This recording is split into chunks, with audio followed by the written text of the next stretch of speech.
제롬 파월 연방준비제도 의장이 금리 인상 속도 조절을 시사했습니다. 뉴욕 증시는 급등했고 내일 한국은행의 기준금리 결정에 이번 발언이 어떤 영향을 미칠지 주목됩니다. 미국 최대 자동차 제조업체 GM의 구조조정 계획에 대해 도널드 트럼프 미국 대통령이 수입차 고율 관세 카드를 꺼내들었습니다.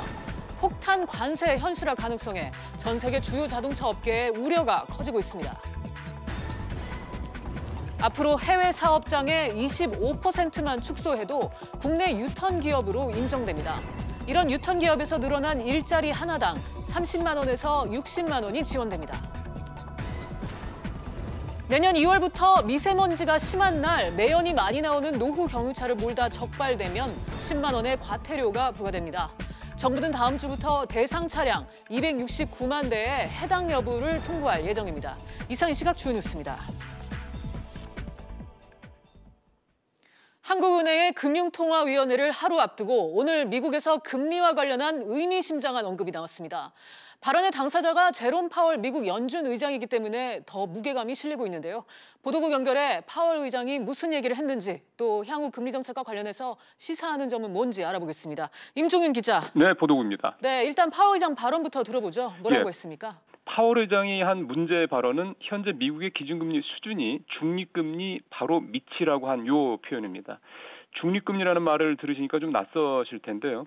이론적으로 인플레이션이나 디플레이션 없이 잠재 성장률을 달성할 수 있는 이상적인 금리 수준, 조금 더 쉽게 말씀을 드리면 미국 경제가 별 문제 없이 꾸준히 성장할 수 있는 수준 정도의 금리를 얘기를 하는 건데요. 월가에서는 중립금리를 2.75에서 최대 3.0%까지 보고 있습니다. 지금 미국의 연방금리가 2에서 2.25%니까요.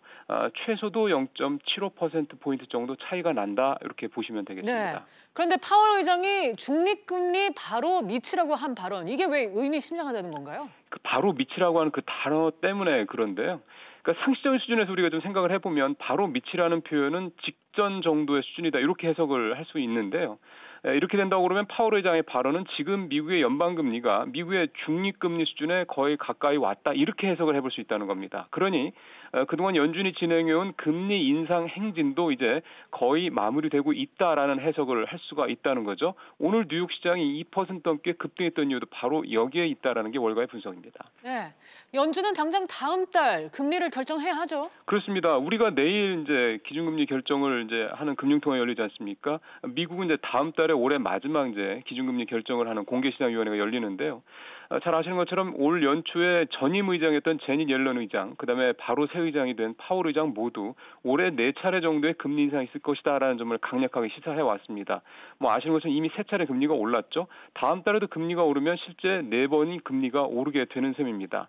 이런 상황에서 나온 오늘 파월 의장의 발언은 다음 달에 금리를 올린다 손 치더라도 이제 중립금리 수준에 가까워지는 것이니까 내년에는 지금까지 보여왔던 금리 정책과 좀 다르게 갈 수도 있다. 변화가 있을 수 있다라는 해석을 낳게 하는 겁니다. 한미 금리 역전에 따른 우려가 컸던 우리로서는 만약 그렇게만 된다 그러면 큰 부담을 덜 수도 있다는 의미가 되겠습니다. 지금까지 보도에서 전해드렸습니다. GM이 북미 지역을 중심으로 대규모 구조조정에 나서자 도널드 트럼프 미국 대통령이 수입 자동차 25% 관세 가능성을 직접 언급했습니다. 취재기자 연결해 알아보겠습니다. 윤지혜 기자. 네, 윤지혜입니다. 네, 트럼프 대통령이 수입차에 고율 관세를 부과하는 방안을 검토 중이라고요? 네, 그렇습니다. 현지 시각으로 28일 오전 트럼프 대통령이 트위터에 글을 올렸는데요. 트럼프 대통령은 그동안 미국 수입 소형 트럭에 25% 관세가 붙었기 때문에 인기가 있었다면서 이를 수입차에 적용하면 GM이 미국 공장을 닫지 않게 될 것이라고 말했습니다. 이는 최근 GM이 북미 지역에 대한 대규모 구조조정 계획을 발표하자 수입차의 고율 관세로 GM의 감원 바람을 막아보겠다는 뜻으로 풀이됩니다. 그렇군요. 그렇다면 언제쯤 이 관세 여부가 결정될 걸로 보이나요? 네, 앞서 미국 상무부는 수입차 관세 부과 시 자동차 산업에 미치는 영향에 대한 보고서 초안을 백악관에 제출한 상태인데요. 독일 등 일부 언론에서는 이르면 다음 주 트럼프 결정이 나올 것으로 알려졌습니다. 미 상무부의 공식적인 조사 보고서 제출 시한이 내년 2월인 만큼 우리나라를 포함해서 전 세계가 긴장을 하고 있습니다. 지난해 우리나라는 미국에 약 85만 대의 자동차를 수출했는데요. 금액으로는 우리 돈 16조 3천억 원에 달합니다. 전문가들은 수입차 관세 25% 부과가 현실화될 경우 5년간 최대 74조 6천억 손실뿐 아니라 완성차와 부품사 일자리 64만 6천여 개가 사라질 것이라는 전망까지 내놓고 있습니다. 지금까지 SBS CNBC 윤지입니다. 정부가 해외로 나간 우리 기업 모시기에 나섰습니다. 일자리 확대 효과를 기대하고 있는데요. 자세한 내용은 취재기자 연결해서 알아보도록 하겠습니다. 안지혜 기자. 네, 안지혜입니다. 네, 이번 지원책 주요 내용부터 짚어주시죠. 나갔던 기업들이 돌아올 만한 내용이 있습니까? 네, 이낙연 국무총리는 오전에 열린 국정현안점검 조정회의에서 해외에서 국내로 다시 돌아오는 기업, 즉 유턴 기업에 대한 종합지원 대책을 발표했습니다. 이번 대책의 주요 내용은 유턴 기업의 인정 범위 확대입니다. 현재까지는 해외 사업장을 50% 이상 축소해야 유턴 기업으로 인정받을 수 있었습니다. 하지만 앞으로는 25%만 축소해도 유턴 기업으로 인정받을 수 있게 됐습니다. 또 유턴 기업 대상 업종을 기존 제조업에서 지식 서비스업으로 넓히기로 했습니다. 스마트폰 소프트웨어 등 지식 서비스업은 제조업보다 고용 창출 효과가 큰 분야로 꼽힙니다. 이 밖에도 고용보조금 지원기간 연장과 세금 감면 대상 확대, 또 지원체계 간소화 등의 내용이 담겼습니다. 네, 일자리 창출 효과는 얼마나 기대할 수 있을까요? 네, 정부는 이번 대책을 통해서 오는 2022년까지 100여 개의 기업이 국내로 복귀하면 일자리 2천여 개를 만들 수 있을 것으로 보고 있습니다. 하지만 현장에서 큰 반응이 있을지는 미지수입니다.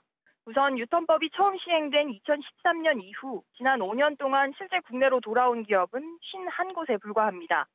일부 중소기업들은 돌아오고 싶어도 국내 인력 부족 때문에 선택 결정을 못 내리는 것이 현실입니다. 때문에 당장 세수 대책뿐만 아니라 노동시장 인력 문제를 해결하는 게 보다 근본적이란 지적도 나옵니다. SBS CNBC 안지혜입니다. 정부가 유턴 기업의 지원을 강화하기로 한 건 대규모 일자리를 창출하고 경제를 활성화하기 위함입니다. 그런데 법인세 혜택이나 금융지원 확대 등은 이미 기존에 나왔던 정책들과 유사한 데다 사실 효과마저도 의구심이 드는 상황입니다. 이인철 참좋은경제연구소 소장과 함께 얘기 나눠보도록 하죠. 소장님 어서 오세요. 네, 우선 이 유턴 기업 지원제도라는 게 왜 생겼고 또 우리 시장에는 어떤 의미가 있는지 짚어주시죠. 과거와는 조금 이 유턴 기업들의 의미가 조금 차이가 있습니다. 과거에는 값싼 노동력을 장점으로 한 주로 이제 중국이나 베트남과 같은 신흥 지역으로 이제 가는 기업들이 꽤 많았습니다. 그러나 최근 들어서는 약간 의미가 변질되고 있는 게 내수 시장이 좀 한계가 있죠. 그러면 해외에서 활력을 찾아야 되는 이 기업 입장에서의 그런 이제 목적이 있고요. 또 하나가 최근 들어서는 트럼프 대통령이 특히나 이제 보호무역주의를 강조하다 보니까 현지 시장을 개척하기 위해서는 반드시 현지에 공장을 짓고 물건을 만들어 팔고 현지인을 고용하라라는 이제 무언의 압박이 또 동시에 겹치다 보니까 지금 보면 미국뿐 아니라 전 세계적으로 일본도 그렇고요. 자국을 떠났던 기업들에 대해서 돌아올 수 있도록 여러 가지 인센티브를 제공하고 있는데 이런 흐름에 부응한 것으로 보입니다. 그렇군요. 그러니까 정부가 법까지 만들어가면서 기업의 복귀를 독려하는 거는 결국 이제 국내의 투자와 이 내수 시장 확대 그리고 여기에 일자리 증대도 좀 노려볼 수 있다 뭐 이렇게 해석이 되는데요. 맞습니다. 실제로 이제 시행 초반에는 많은 수출 기업들이 유턴을 했었죠. 그러니까 앞서 이제 5년간 51개 기업들이라고 말씀을 드렸는데 네. 대부분 다 초기입니다.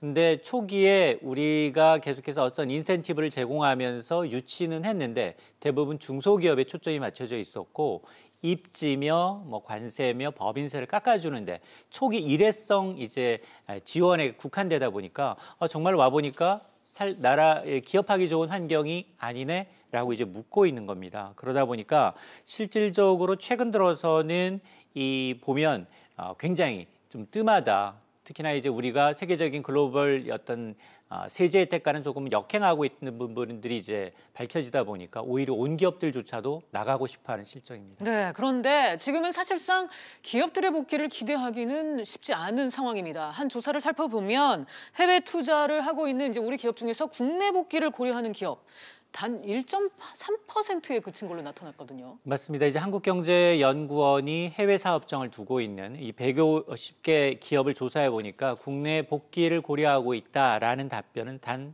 2개 회사에 불과했습니다. 네. 실제로 이제 국감 자료를 보게 되면 2014년부터 6월까지 5년간의 유턴 기업도 굉장히 좀 미미한 숫자에 불과한데요. 그럼 왜 이처럼 해외에서 이제 이 겉돌까 이런 정책이 뭐 앵커님도 만일 동생 해외에서 잘 사업하고 있는데 야 국내 들어와서 사업하라라고 권고하실 수 있는 입장이 아니죠. 네. 맞습니다. 정말로 실제로 지금 국내 사업장도 발을 빼고 싶은 상황이거든요. 지금 이웃 남으면 협력업체하고 나눠라. 라고 하고 있죠. 또 최저임금, 근로시간 단축, 첩첩산중입니다. 네. 인건비 부담이 늘고 있고요. 법인세, 소득세 인상으로 인해서 세수는 늘고 있는데 정작 이 호주머니는 줄고 있다라는 겁니다. 그리고 새로운 사업을 해볼라 치면 또 기존 업계의 반발이 이제 굉장히 심한데 정부는 수수방관하고 있습니다. 기업끼리의 밥그릇 싸움으로 이제 치부하고 있다라는 건데 이러다 보니까 지금 규제 개혁이라고 해서 굉장히 강조하고 있는데 최근 1년 동안 규제 개혁된 게 있느냐? 실질적으로는 거의 없다라고 이제 체감하는 기업들이 많아지고 있는 겁니다. 네. 앞서 소장님도 이 규제 정책이 지금 정부의 정책이 겉돌고 있다 이렇게 말씀을 하셨는데 이 기업들이 지금 과도한 기업 규제 그리고 뭐 고임금 등으로 노동시장의 경직성을 부담으로 안고 있는 데다가 이 정부에서는 이제 법인세 완화 아니면 뭐 중소기업 위주의 보조금 정책 이것만 내세우고 있거든요. 맞습니다. 지금 미국과 일본을 보면 어느 정도 답이 보입니다. 미국의 경우에는 이 트럼프 행정부 이후에 계속해서 법인세를 낮춰왔고요. 일본도 뭐 비슷합니다. 그러다 보니까 우리가 알만한 기업들이 전부 다 회귀했어요. 포드, 제너럴 일렉트릭, 월풀과 같은 대기업들이 실질적으로 그동안은 이제 뭐 숙련되고 생산성이 높은 이제 신흥시장으로 발길을 돌렸다면 오히려 유턴하고 있다는 겁니다. 일본도 비슷합니다. 도요타, 닛산과 같은 뭐 연산 10만 대 규모의 북미 생산 라인을 일본으로 가져왔고요. 또 화장품 제조업체인 시세이도 역시 35년 만에 일본으로 공장을 또 회귀하는 그런 모습이 나타나고 있습니다. 마찬가지로 지금 우리가 문제인데요. 일회성으로 세제 혜택을 뭐 지금 중소기업에 한정돼 있는 뉴턴 기업에 대한 세제 혜택을 대기업으로 확장을 하고 제조업에 치중돼 있는 것을 뭐 신지식 서비스 업종으로 확대한다라고 하고는 있는데 물론 뭐 입지 선정이며 뭐에 관련해서 최대 100억 원까지 지원하겠다라고 하지만 실질적으로 기업들에게 이제 의향을 물어보면 아까 얘기처럼 150개 기업 가운데 2개 업체 정도만이 예 가겠습니다라고 답변할 정도로 현실과는 굉장히 동떨어져 있다라는 겁니다. 직접적인 뭐 세제 지원도 중요하지만 노동시장 규제 환경을 전반적으로 핵심적으로 이제 변화시키지 않은 한 굉장히 이 대책이 시장이 먹혀들기는 쉽지 않아 보입니다. 그런데 외국 사례를 보면은 좀 성공 사례가 좀 있다고요. 맞습니다. 특히나 이제 4차 산업혁명과 관련해서 지금 기업들이 유보금을 굉장히 많이 쌓아놓고 있는데 미래 먹거리에 대해서 누구나 고심하고 있는 부분입니다. 그러다 보니까 가장 빠르게 우리가 강점인 게 사실 신흥시장의 경우에는 너무 빠른 속도로 이제 임금 인상 속도가 이루어지고 있죠. 이러다 보니까 정말 기술 확보가 중요한 시점에서 이 동남아로 생산 기지를 옮겼지만 정작 첨단 기술, IT, R&D, 4차 산업혁명과 관련된 이 풍부한 노동력은 국내에 있다는 겁니다. 그러다 보니까 오히려 이런 측면에서 고급 인력이 있는 국내가 더 유리해질 수 있기 때문에 일부 기업들의 경우에는 앞으로 굉장히 이 부분을 눈여겨볼 대목입니다. 그렇다면은 정부가 이번 정책을 좀 더 실효성 있게 만들기 위해서는 어떻게 해야 할까요? 우리 기업이 해외에서 고용한 근로자들, 해외 기업 근로자들이 286만 명에 달합니다. 여기에 10%만 국내에 들어와도 연 30만 명 가량의 이 새로운 일자리 창출이 가능하다라는 건데요. 기업이 한번 빠져나간 기업은 돌아오지 않고 있다. 이건 분명히 구조적인 문제가 있다라고 지금 정부도 그렇고요. 정책 기반자가 반드시 생각해 볼 대목이고 우리 경제가 성장해야지만 일자리가 가능합니다. 근데 정말 기업들이 일하기 좋은 환경인지 여부, 지금 뭐 다 잡아놓은 고기 한번 미끼를 주어서 유치만 하는 게 아니라 그 유탄한 기업들이 미래 먹거리를 발굴하고 기존 산업과의 어떤 중재 역할을 할 수 있는 정부와 국회 역할이 더 필요해 보입니다. 네, 오늘은 이인철 소장과 함께 정부가 새로 내놓은 유턴 기업 지원과 관련해서 얘기 나눠봤습니다. 소장님 오늘 말씀 감사합니다. 국제신용평가사 무디스가 내년에 우리나라에서 집을 사는 게 더 어려워질 걸로 내다봤습니다. 거기에 금리 수준도 올라갈 걸로 전망했는데요. 무슨 얘기인지 취재기자 연결해 알아보겠습니다. 김성현 기자. 네, 김성현입니다. 네, 무디스가 내년에 우리나라 주택 구매 여력이 나빠질 걸로 전망했다고요. 왜 이런 전망을 내놓은 거죠? 네, 무디스는 주택가격 상승세가 이어지고 금리가 오르고 있다는 점을 원인으로 꼽았는데요. 무디스는 주택 구입 여력이 집값과 주택담보대출 비율, 금리 변화에 민감하다고 설명했습니다. 또 지난해부터 두드러지게 상승한 우리나라 집값은 특히 서울에서 계속 오를 것으로 예상했는데요. 다만 시장을 진정시키려는 정부 조치로 집값 상승 속도는 둔화할 것으로 내다봤습니다. 네, 내년 금리 전망도 했다던데 역시 오를 걸로 본 거죠. 네, 그렇습니다. 무디스는 세계 긴축 통화 정책 기조에 따라 내년에 우리나라 금리는 상승할 것으로 전망했는데요. 우리나라 가계가 신규 주택담보대출 상환을 위해 지출하는 평균 가처분 소득 비중은 24.7로 나타났습니다. 이는 38% 수준인 중국보다는 작지만 일본이나 싱가포르보다는 컸습니다.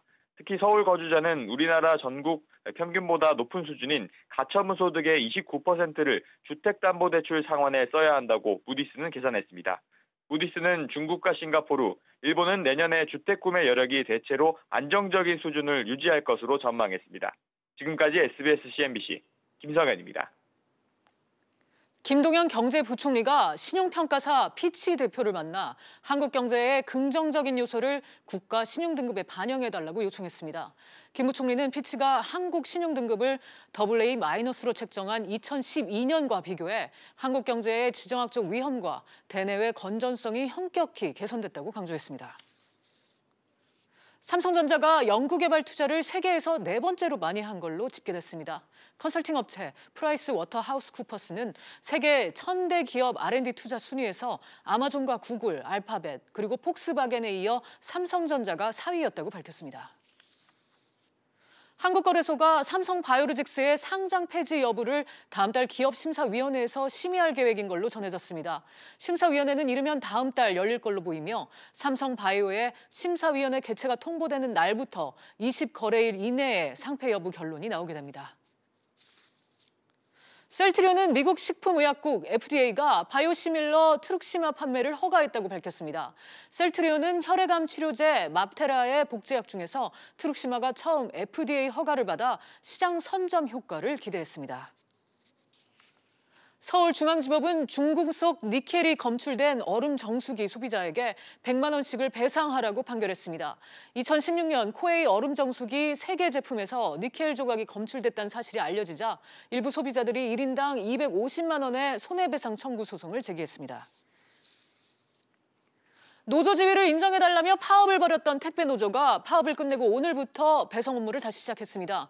경북 경주와 울산, 경남 창원, 대구, 광주 등의 택배 대란이 일단 해소될 걸로 보입니다. 자세한 내용 취재기자 연결하겠습니다. 장가희 기자. 네, 장가희입니다. 네, 지금은 택배 배송 업무가 정상적으로 이루어지고 있나요? 네, 택배노조가 파업을 종료하고 오늘 오전 0시부터 배송 업무를 시작했습니다. 택배노조는 CJ 대한통운이 파업 지역 택배 접수를 중단하는 이른바 집화 금지 조치를 하면서 피해가 커지고 있어 피해 확산을 막기 위해 배송 업무를 재개한다고 밝혔습니다. 택배 중단 사태가 길어지면서 파업에 대한 비판 여론이 커지자 일단 파업을 중단한 것으로 보입니다. 앞서 전국 택배연대 노동조합과 전국 택배노동조합에 소속된 CJ 대한통운 택배기사 700여 명은 노동조합 지위를 인정할 것을 요구하면서 21일부터 파업에 들어갔습니다. 그러니까 파업을 종료했다고 해서 지금 문제가 해결된 건 아니군요. 네, 그렇습니다. 노조 인정에 대한 CJ 대한통운과 택배노조 측의 시각차가 워낙 커서 양측 간 갈등의 불씨는 여전한 상황입니다. 택배노조는 노동조합 인정을 요구하며 2차 총력투쟁을 전개할 것이라고 밝혔습니다. 택배노조 측은 원청자인 CJ 대한통운이 노조를 인정하고 직접 교섭에 나서라고 요구하고 있습니다.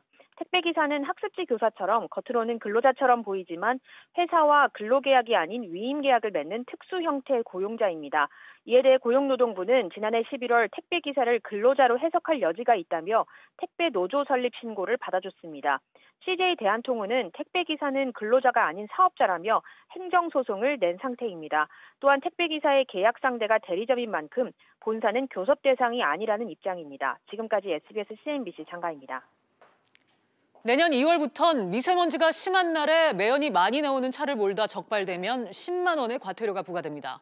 환경부가 다음 주부터 해당 차주들에게 안내를 할 예정인데 전국적으로 269만 대나 됩니다. 황인표 기자 연결해서 얘기 들어보겠습니다. 황 기자. 네, 황인표입니다. 네, 먼저 과태료 부과 대상이 되는 차들은 어떤 건가요? 네, 환경부가 기준을 세워서 차량을 5개 등급으로 나눴는데요. 이 배출가스가 가장 많이 배출되는 5등급 차량은 2005년 이전에 생산된 이 배기가스 저감 장치를 달지 않은 경유차들입니다. 전국에 등록된 차량 약 2,300만 대 중에서 269만 대, 그러니까 그러니까 이 100대 중에 약 12대가 이에 해당됩니다. 또 1987년 이전에 생산된 3만 대의 휘발유차, 그러니까 연식이 30년 이상 된 승용차들도 포함되어 있습니다. 환경부는 다음 주부터 해당 차량 소유주들에게 자동차 세금 고지서나 검사 안내서를 보내서 5등급 정보를 통보할 예정입니다. 자신의 차 등급이 궁금하면 콜센터나 관련 홈페이지를 통해서도 알 수 있고요. 또 분류 결과에 이견이 있는 경우 다시 등급을 확인해달라는 신청도 할 수 있습니다. 네, 그렇다면 이 해당되는 차량을 운행하면 어떻게 되는 겁니까? 예, 내년 2월 15일부터인데요. 해당 차량들이 그 미세먼지가 심한 날에 발령되는 비상 저감 조치 시행일에 만약 서울과 인천, 경기 등 수도권에서 운행을 하게 되면은 이제 과태료를 물게 됩니다. 이 수도권의 나머지 지역은 해당되지가 않고요. CCTV 등을 통해서 적발이 되는데 적발이 되면 10만 원의 과태료를 내야 합니다. 이 환경부는 수도권의 경유차 미세먼지 배출 비중이 22%로 1위를 차지하고 있다며 이번 운행 제한으로 하루에 약 55톤의 미세먼지가 줄어들 것이라고 내다봤습니다. 다만 정부는 생계형 노후 경유차의 경우 이 지자체와 함께 조기 폐차를 유도하거나 매연 저감 장치 부착을 지원할 예정입니다. 지금까지 SBS CNBC 황인표입니다. 자동차 유리 등에 김이 서리는 걸 방지해주는 제품이 많이 판매되고 있는데요. 시중 유통 제품의 절반 가까이에서 사용이 금지된 유해 물질이 검출됐습니다. 자세한 내용 취재기자 연결하겠습니다. 조슬기 기자. 네, 조슬기입니다. 네, 김 서림 방지제에서 안전기준을 초과하는 유해 물질이 나왔다고요? 네, 그렇습니다. 소비자원이 김서림 방지제 21개 제품을 대상으로 실시한 유해물질 안정성 조사 결과를 오늘 발표했는데요. 이 중 절반인 10개 제품이 문제가 있는 것으로 확인됐습니다. 먼저 자동차 유리를 비롯해 물안경과 일반 안경용, 또 김서림 방지제 8개 제품에서는 발암물질로 잘 알려져 있는 아세트알데히드 성분이 나왔는데요. 기준치보다 작게는 1.8배, 많게는 39배나 초과해 검출됐습니다. 또 스프레이형 제품 14개 중 3개에서는 가습기 살균제 유해 성분으로 잘 알려져 있는 CMIT와 MIT가 각각 나왔습니다.